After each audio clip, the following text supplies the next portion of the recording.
Welcome home to USA Global TV and Radio, a place where dreams take flight, with authentic storytelling, diverse perspectives and meaningful conversations, where global stories unite and bridges are built beyond all borders. Discover world-class education, entertainment, hope and inspiration. Together, we're building bridges worldwide. Subscribe to our channel, USA Global TV. Download our app, USA Global TV. Be our guest or join our team. Visit usaglobaltv.com. Thanks to our founder and executive producer, Dr. Jacqueline Kerbeck. Music score by Yeffy Tang from Cloud Road Music. Voiceover artist Mike Porter. Creative direction by Paul Garcia. USA Global TV and Radio, your home for global connection. All rights reserved. This video and its contents are the exclusive property of USA Global TV and Radio. Unauthorized use, duplication or redistribution in any form is strictly prohibited.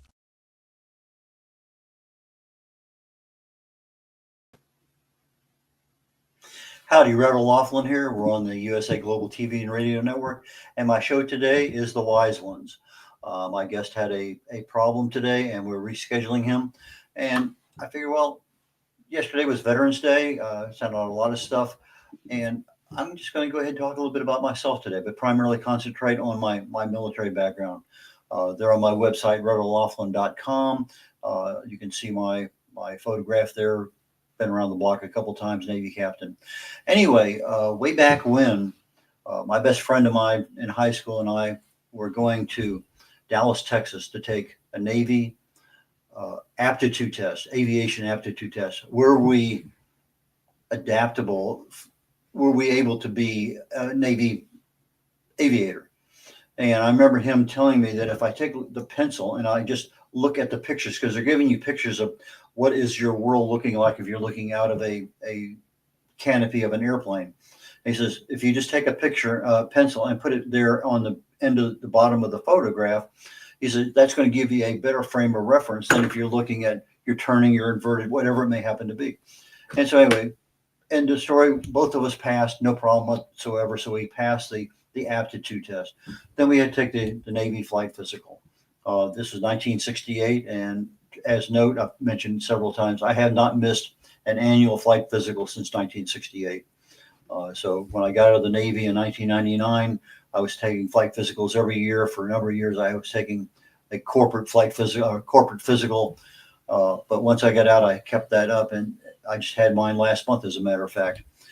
So I have not missed a physical in 1967 is probably the last time I didn't have one. Heaven only knows. But anyway, we go and we take the physical. I pass. He doesn't. They keep him overnight, and he still flunks. Anyway, it's Sunday afternoon. I said, I do to the Navy. The following Wednesday, I said, I do to my wife. We've been married 57 years now. I put 31 years in the military. He was my best man at my wedding. I end up going to Vietnam eventually, and he ends up being killed in a car wreck back in the States while I'm over in Vietnam. So strange things happen. It is what it is. But anyway, I ended up saying I do, went to Pensacola, aviation officer candidate school, and I'm in there, and it's an interesting place. I had talked to somebody, a pilot that was going through training command in Corpus Christi, and we sat down, and he was telling me, okay, this is what's going to happen. You're going to go in there. Best time of my life. I knew what was going to happen, and it did exactly as he told me. It didn't make it any easier. It just made it easier to understand. But it was one of those, boot camp is boot camp, and there are some pretty rough times. But anyway, on day 2 of my boot camp, I'm sitting there in what they call NAMI, Naval Aerospace Medical Institute, I think is what it's called. And we're having our physicals. Back in Dallas, I had got some shots because I knew I was going in the military. And I said, what do I do to prevent myself from getting the same shot again 6 months, a year from now, whenever I end up in there? So they gave me a little yellow shot record. It says, you give this to them and you're not going to get a shot. Okay. So I'm there and everybody's going through shots. Day 2 in the military. And I have my yellow vaccination card. And the guy takes a look at, okay, you still need this one. So I ended up getting 1 or 2 shots, and everybody else was getting a dozen. It seemed like they were constantly getting there. So anyway, that was a good deal. But also the guy came out and read. He said, effective immediately, all pilots, because of Vietnam, would have to put in 5 years after the date they earned their wings, which is anywhere, depending on what kind of aircraft you flew in, a year, year and a half, 2 years, whatever.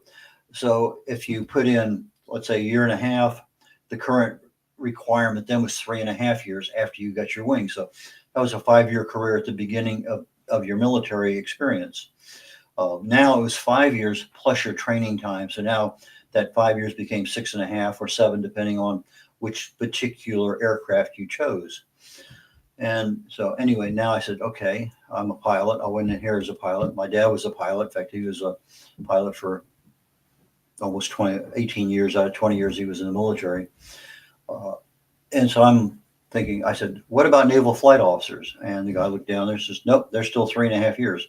So unbeknownst to everybody in the military, because I had my records right in front of me, I changed my designator. So I went from an AOC aviation officer candidate to a naval aviation officer candidate. I put an N in front of the AOC. And as far as I know, for 20 years, I never told anyone. I was very, very, nobody asked, nobody knew, because the records were there. Now, had it been a computer back then, I'd probably not had that same option. But I changed. I became what's called a naval flight officer. So instead of flying the aircraft, I'm in the back of the aircraft, basically eventually becoming what's called a mission commander. But I went through the training program there. Once I graduated, we had, I'm going to say it was about 50 or 60 people in my class. I was number 3. I was the first person to go what they call prop. The jet pipeline was that. I think I was the first person out of 20 that went prop. Almost everybody else went jet, F4s or A6s or whatever was available at that time. But we had a choice. And most of the time they kind of gave you that choice. Sometimes they would give the guy this choice and another guy this choice. And they said, can we swap? And they said, no. Strange. I don't know. But anyway, we had choices. So I chose the prop pipeline. I wanted to be P3s. It's an anti-submarine warfare aircraft, holds about a dozen or more people. And our mission was to fly out over the ocean, 1,000 miles here, there, and yonder, do our mission for 8, 10, 12 hours, whatever, and then come back. So it was depending on where you were, how long the mission was. Sometimes the mission was very short, 6 hours, because you had a long transit time to get there. Sometimes you're only an hour away, and so you end up spending a fair amount of time doing the mission. But the training really began in Corpus Christi. So I leave Pensacola, I come to Corpus Christi, and my training is navigation, because that's the first position I'm sitting in the aircraft. There's 3 pilots, and they rotate on a 12-hour mission, typical mission. It's about a 15, 18-hour crew day. So you end up with somebody who's always on crew rest, and they rotate in and out, because most of our missions are flown at about 200 feet. And so you need to have a really fresh person in that cockpit. So you have 2 pilots that are officers, the navigator who's an officer, and myself eventually becoming the mission commander. So we did navigation training out of Corpus Christi, and we'd fly over Texas, mark on top of something, come back. We'd fly out in the Gulf of America now and come back. And so I got very, very good about various types of navigation. How do you use these tools? And so I was graduated, got my wings. I became a naval flight officer. Now I went to San Diego for some training. Actually, I went to Dallas, Texas for recruiting duty. My wife was very pregnant at that time. She was up there in Dallas, so we drove up there. She flew. My parents were living in the LA area, and so she flew to California. I drove to California in the middle of summer, July, August timeframe. But my next duty station was San Diego. And for the first, seemed like 5 weeks or so, we lived at my parents' house in Culver City, Compton, California, Carson City, and commuted down to San Diego. Then we got a place at Coronado, and then we finished up the rest of the training there. But my training then was oriented toward P-3 aircraft, Navy P-3 Orion, anti-submarine warfare kind of aircraft. But we also did surface surveillance. We did a lot of different kinds of missions. And then after Vietnam, they even got involved in a lot more that I was never exposed to. But so I did the training there, and then they sent me to Moffett Field, which is up in the Bay Area, California. And I'm up there, and that's the first time that I actually fly in a P-3. And our missions are, okay, how do you navigate? Because that's my primary job. And so we'd fly a mission or navigational flight up and down the coast, off the coast. We'd fly one to Hawaii, flew one to Guam. And so you're experiencing in various kinds of, celestial sextant with the sun, sextant with the stars, whatever kinds of navigational training you needed. That was where you tested it out. So I'm back in the Gulf of America, and I'm on a plane that does maybe half the speed of the P-3. And all of a sudden you find out you're doing 300, 350 miles an hour, and you're way far behind the aircraft. By the time you get everything done, the logs filled out, the position report sent to the radio, you're automatically now due for the next one because it was a fast moving job. Well, over time you get better and better and better. And now that hour job becomes condensed down to 5 or 10 minutes. It wasn't as difficult. It's just things we didn't do.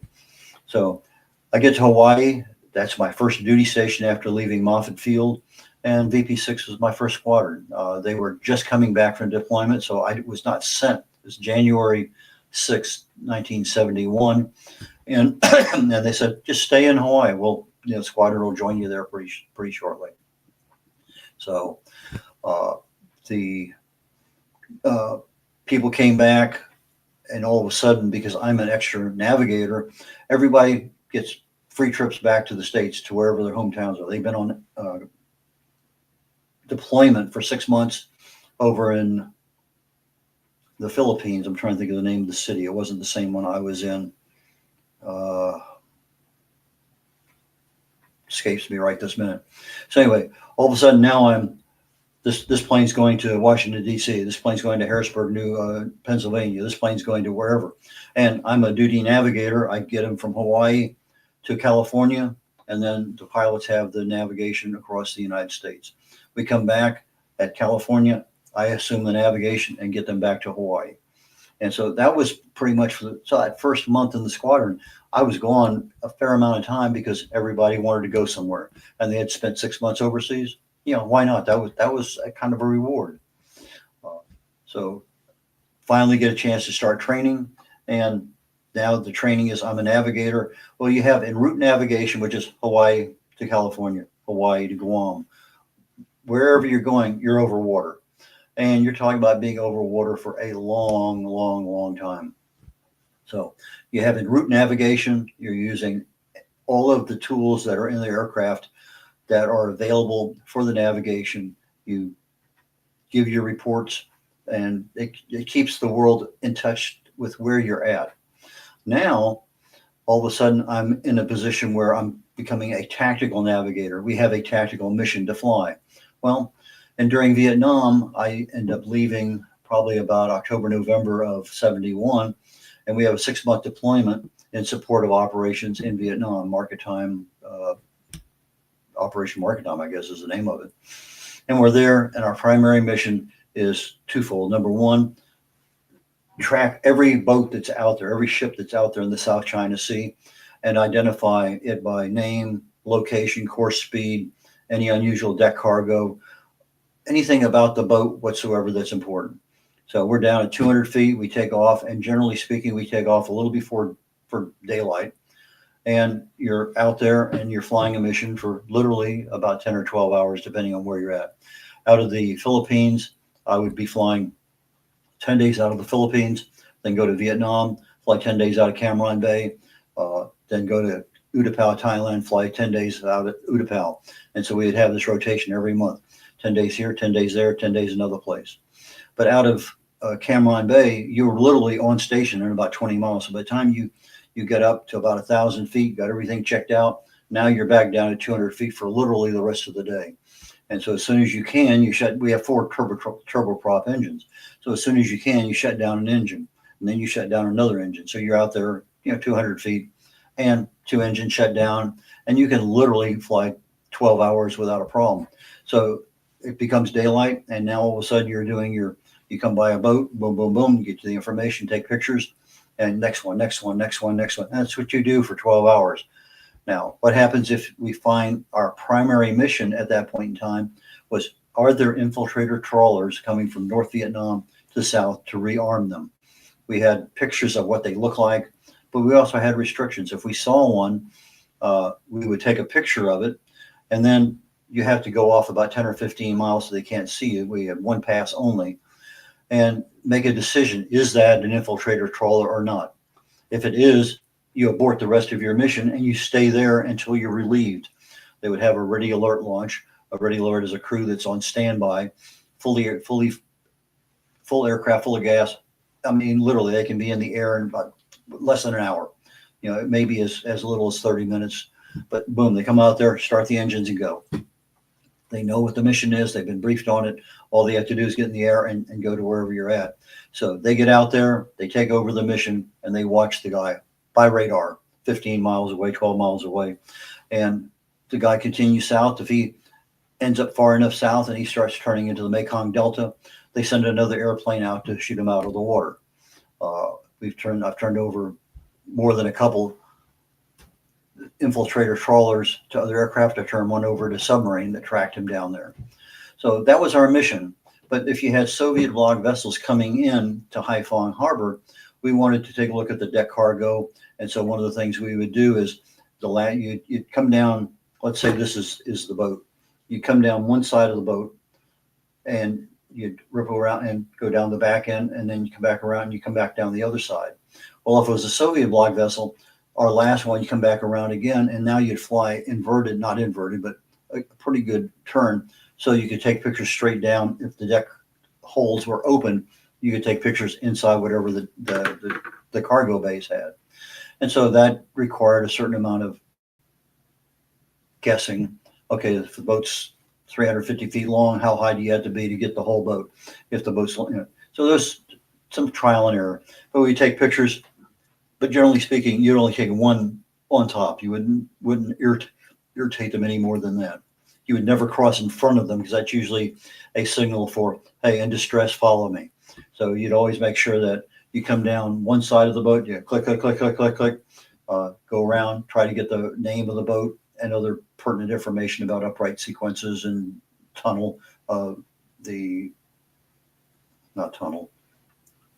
smokestack, insignia. Then you come around the back of the boat, click, click, click, click, click as you're going by, make another 9270 turn.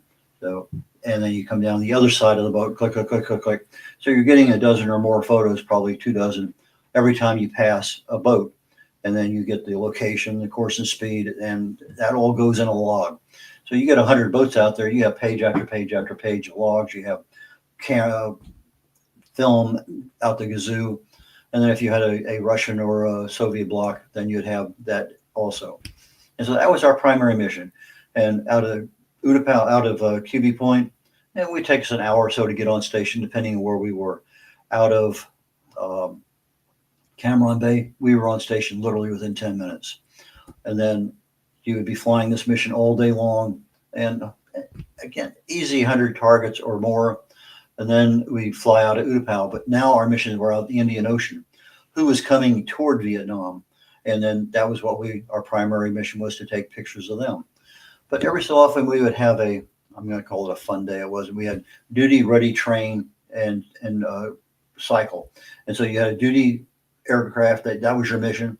You had a ready alert mission, that was what your duty was. You stayed there all day long. Sometimes you got lunch, sometimes you didn't. You had a training day, depending on what the nature of the crew needed in order to maintain proficiency. You would go out and do that kind of mission.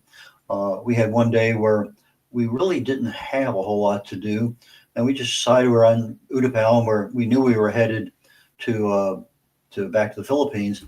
So we decided that we're just going to cruise about 200 feet over the beach of Thailand and Indonesia. And so we're down there, and literally we're just cruising 1,000 miles of beach at about 200 miles an hour. So it's not just a short flight. And then occasionally you get some birds in there and say, well, maybe we ought to be a little bit higher. But we came across Butterworth, I guess it's a uh, British base, and we did a couple low approaches. We never did a touch and go. We just did a low approach. They took pictures, and everybody was happy. So we landed and continued on. Had a couple interesting missions out there. I've written about them, but one of them happened to involve I'm on ready alert, and we get this call at 2 o'clock in the morning. There was a helicopter, Jolly Green helicopter, that had crashed in the South China Sea. They got everybody off. Nobody was hurt, but there was some super sensitive, top secret gear on the helicopter, and they wanted us to go out there and make sure that the helicopter had really and truly sunk. If it had not, they had contracted with the Apollo flotation group out of Clark Air Base in the Philippines, in Guam, and they were going to come over, jump out, parachute down, put the flotation collar underneath the helicopter, and raise it so they could get that information out of there. Okay, we get out there, a lot of storms that time of year, and we're flying back and forth, and we get one radar contact, and it's just about daylight. We're flying by it, and of course you can't see much at night whatsoever. A little lightning helps every so often, but you're looking for something, and we found one rotor blade of the tail that's sticking out of the water, but the rest of the Jolly Green is just sitting there just under the surface. Kind of neat. It was really and truly a remarkable sight. And we're saying, okay, we got it. We contact Guam. They're sending the plane out. We're in contact with them. We know where they're at. We're down low at about 200 feet and just kind of wandering around. And all of a sudden this Navy ship shows up. Have no idea who they are, what they're doing. And we're watching. And now the C-130 is coming by. They're getting ready to parachute down literally within about 5 minutes. In the meantime, this I'm going to call it a destroyer. I don't know what it was. And they send over a small boat to go over and look at this helicopter that's just below the surface, kind of just floating there, but not on the surface, but just below the surface. Well, I guess they felt pretty secure in saying, I'm going to lasso the tail and we're going to haul this thing back over to the boat, oil ship. And the Apollo flotation people are saying, stand by, 2 minutes to jump. And at this point in time, they lassoed the small boat, lassoed the tail, disrupted whatever was there for whatever reason. I don't know how they did it. And all of a sudden now we're watching the helicopter goes blah, blah, blah, blah, blah, blah, blah. And we have to say abort, abort, abort for the aircraft, for the helicopter, for the parachutists, because they're ready to jump down. And so that was an interesting mission. I have no idea what happened to the ship. But I think we're going to go to a short commercial break here real fast. Let my mind think for itself, and we'll come right back and talk some more. In a noisy world, true connection begins with listening. Elevated listening transforms every conversation in just 5 simple steps. Pause and breathe. Set your intention. Listen with curiosity. Reflect back. Agree on one next step. Join the Listening Mentor on Let's Finally Talk with Dr. Jacqueline Kerbeck, the Listening Mentor, where we help you find inner peace, one conversation at a time. Streaming every day, Let's Finally Talk TV show with Dr. Jacqueline Kerbeck, only here on USA, Global TV and Radio. Subscribe to our YouTube channels to watch and engage with all our content.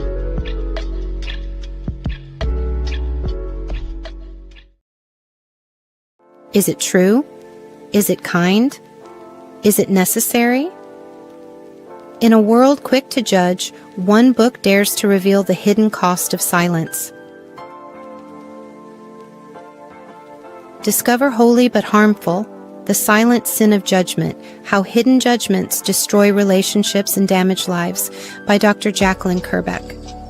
The Amazon #1 bestseller that's transforming the way we understand ourselves and the way we see others. Pick up the companion workbook to uncover your own hidden judgments and learn how to break free from them. Available now on Amazon and at fine bookstores worldwide. Howdy, Red Laughlin here. I'm talking about my military career since yesterday was Veterans Day. And we've been talking a little bit about some of the missions I've been flying in Vietnam over 50 years ago. Hard to believe it's that long, but in that amount of time, almost all of the military bases I was at have been shut down. All the aircraft I've flown are now in the mothball to the junkyard. And it's interesting how things change over time. 10, 20 years, they change. 50 years, they change a lot. So anyway, we're flying various missions, and the one I had there with the helicopter is one of several. We did a lot of search and rescue missions. We had a guy that had fallen overboard from a seagoing tug. They don't know when. They know he was on the boat at 6 p.m. when they did a roster muster. At midnight, he wasn't on the boat anymore. So we're the ready alert. We get launched out there, much closer than the helicopter one. In fact, it's very close to the Philippines, probably within 20 miles, 15 miles of the Philippines. And we're out there and we're looking. And it's really difficult to see something in the water, particularly if you got a little bit of chop, you've got a lot of waves. But anyway, we're flying by, and all of a sudden we have smoke dispensers that people sitting at the windows can punch a little pickle, and you release the smoke, and all of a sudden 3 or 4 smokes go in the water because several people saw him at the same time. So we come back around, and even though you had the smokes, we knew roughly where he was. We couldn't find him on the next pass by. So we make another pass by, and okay, we see him, we know what's going on. We call, let everybody know that we have him. He's still alive. He's down there. He's waving at us. And just like they tell you, he took his pants off. He tied the knot in the end of it and got air in them, and now he's floating with his pants basically as a life preserver. Well, we also noticed that there's more than a fair amount of sharks down there, and they're pretty good sized sharks, but they're not bothering him. So we get ready, and next thing we want to do is drop a SAR kit. That's basically a raft with food and radio and other things. So we come by again on a pass back there in the back. I'm the one in charge of the back for that particular mission. So we have the people, they do their things, open the main cabin door, position the deal, come by. The pilot says, okay, now it's time. Boom, boom, boom. We throw it out, and you want to straddle him so that the package goes out and it's going to drift toward him rather than away from him. So he finds it. The life raft inflates itself. He climbs on board, and then at that point in time, we know that there is a small vessel coming out to pick him up. Okay, so we're there. We're on scene, commander, and just waiting for him to be transferred to a boat. In the meantime, somebody else decides, he's close enough. Why don't we just send a helicopter? So we're out there. We're vectoring the boat to where he's at. Now the helicopter's coming out. We vector the boat to where we're at. We make sure we have adequate safety of flight so that he is below us. We're well above him, so we don't have any safety of flight issues. And so he goes out there. They drop somebody in the water. They get him hooked up in a harness, and they take him back to the hospital. He survives, no problem whatsoever. The boat, I don't know what happened after that. We went home. So that was another one, but I've been involved in a number of search and rescue missions over time. Another mission we used to fly out there was you fly over these deserted islands all over South Pacific, or the southern part of the Pacific north of the equator. And is somebody there? Did they put an SOS? We just periodically overfly and see, is there something, a sunken boat? Is there something out there that we should be aware of? And those are kind of neat because we come across some bigger islands, some smaller ones, lots and lots of just beautiful beaches here, there, and yonder. Never found an SOS, never found a sunken boat on the shore, but it was just a different kind of mission. But our primary missions were anti-submarine warfare, and occasionally, not often, maybe once or twice during a deployment, we might get called because they found somebody that they suspected is in an area, and we would leave our mission of whatever market time and be tasked to go out and do something. Rarely happened, but when it did, now you're in an anti-submarine warfare mission. So at that point in time, a typical mission is you get briefed ahead of time, a typical 3-hour pre-flight to make sure the aircraft, the equipment is all there. 12-hour mission, 2.5 hour post-flight. You wrap the aircraft up, you take all your logs and records in, you're debriefed by somebody. And so by the time you're done, it's about an 18-hour day. And our crew had a policy. It was on something that we kind of developed, that we would find a ditch somewhere on Bates. And if the classic store where they sold Cokes and beer and booze, and we would sit there for an hour or two and solve the world's problems, talk about our flight, and just have a nice, calm debriefing of sorts, not necessarily data debriefing, but physical debriefing. And so we'd sit there, and that would become our what we call a ditching drill, because it was in a ditch. And that became our crew's policy. So for years we did that. Now, one of the things that I noticed, this was in VP 91, VP 6 is the one I was at in Hawaii. I was there for about 3 years, somewhere around, let's see, I left there in October of 73 and joined VP 91 in Moffett Field. And so my time now went from flying P3s in the fleet on active duty to flying P3s in the reserves. And the first thing I noticed was that the reserves had newer aircraft than what the P3s we were flying on active duty. I don't know why. It just happened. But on active duty, you would have people rotating in all the time. It was rare to keep somebody in the crew more than a year and a half max. And so I get to the reserves, and I end up in a crew being plussed in, and that crew had been together for 7 years. Interesting.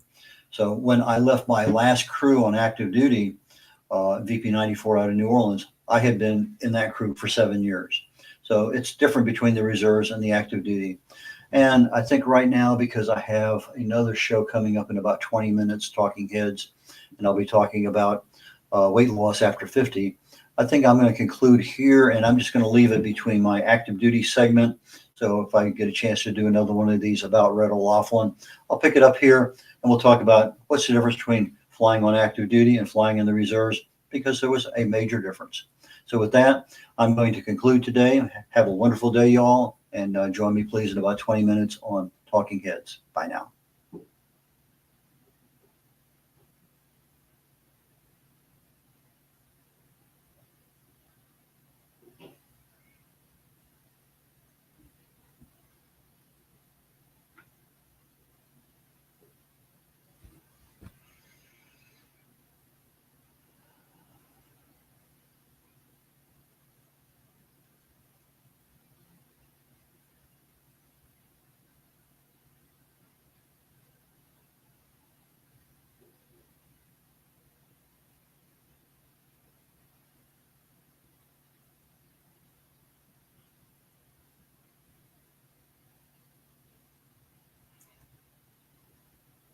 Oh.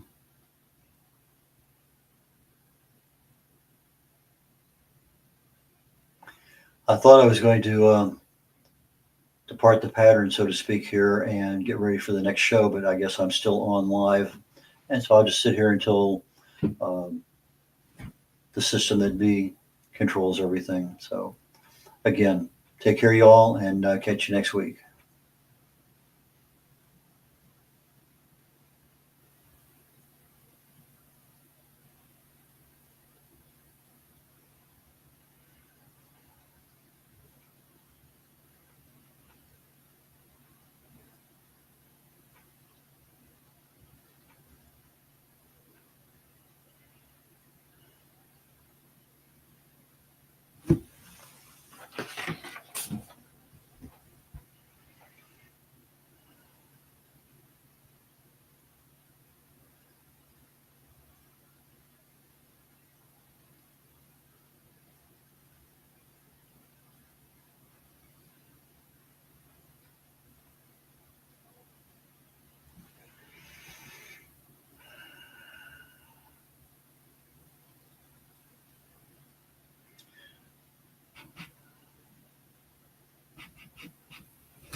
Let me text the producer and see if there's something going on that I need to worry about.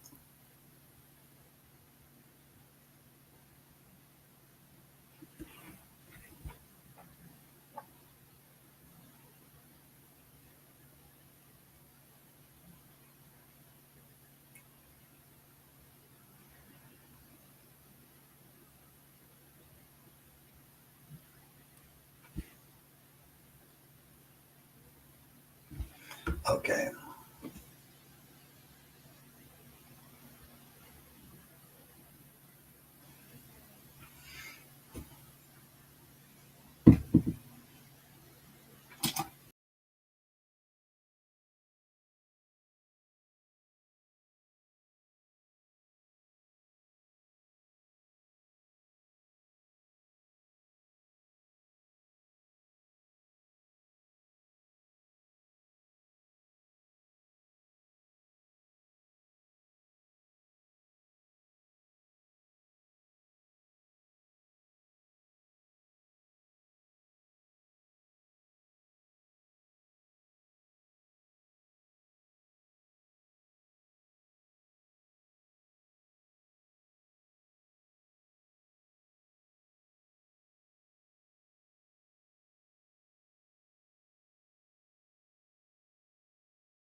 Thank you, viewers and listeners of USA Global TV and Radio, for joining us today.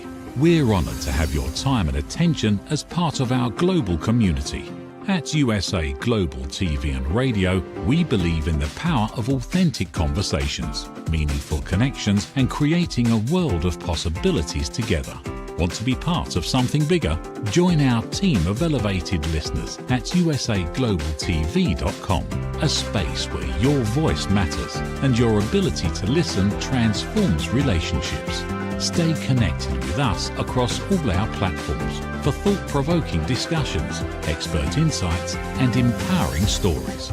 Subscribe to our channels at youtube.com/c/USA-Global-TV. Follow us on social media and explore the endless opportunities we're creating for growth, learning, and inspiration. Together, we're not just broadcasting, we're building bridges and changing lives one conversation at a time. For inquiries, contact us at info@usaglobaltv.com. Music by Johnny Dyes. Produced by Executive Producer and Director Dr. Jacqueline Kerbeck. Voiceover by Mike Porter. Creative Direction by Paul Garcia. All rights reserved. Copyright 2025. Visit usaglobaltv.com to view our full terms and conditions.